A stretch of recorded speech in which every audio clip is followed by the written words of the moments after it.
Montreal Salsa Convention, I think, Took contributed dance to another that, level. you know, to people wanting to raise the level, get salsa not just on the street and the dance floor, but on a stage. Right. So that was a big step in Montreal at that point. It was like we wanted to be looked at, considered, and respected as an art form that was the same as any other. You know, we didn't want to be less.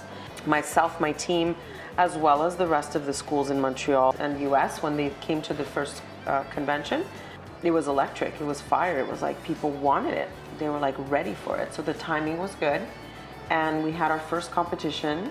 It was a one category competition. There were 6 couples. That was it.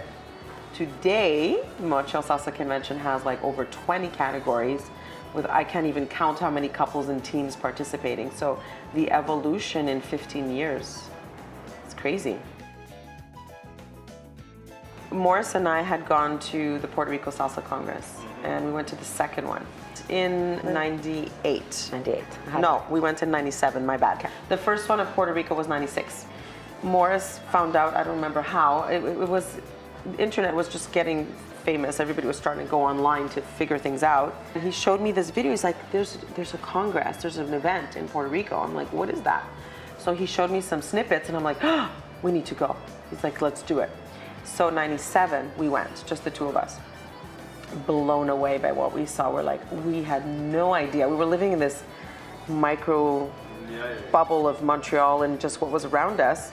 We had no idea how vast this dance style was. So we go to Puerto Rico and we see like Colombians, we see people from Venezuela, we see people from Puerto Rico, we see people from Asia, we see like all kinds of people doing all different ways of dancing this dance style. And we were like, this is incredible. You know, it's like we opened Pandora's box. We started to teach our people and share with them. Then we're like, okay, we're gonna bring a group next year. So when we went back the next year, we went with how many couples? 5 couples. You were there. Grand Can, yes. I was part of that experience. And we performed on a weeknight or something. It was like, we were like the Canadians. Yes. We were the first Canadians, okay? And then what they did is they selected a few groups from each night to come back and perform on Saturday night. So they selected us. And we went back and performed Saturday night. We were like, the heart racing like crazy. But it changed our lives, literally. From then on, we were chosen as one of the groups that would go on tour. At the time, it was called Bacardi Salsa Congress Tour. And we started doing a whole lot of cities around the world where we would perform, sometimes 2 couples, 3 couples. We went to LA. LA, we went that's right. Just crazy Really nice. time. I guess people naturally started to elect us as the people to do it in Montreal. So we started hearing people say, why don't you do it? Why don't you do it? Why don't you do it? So we took the challenge. Year 1 in 2005, and the rest is history. Here we are now in the 15th year.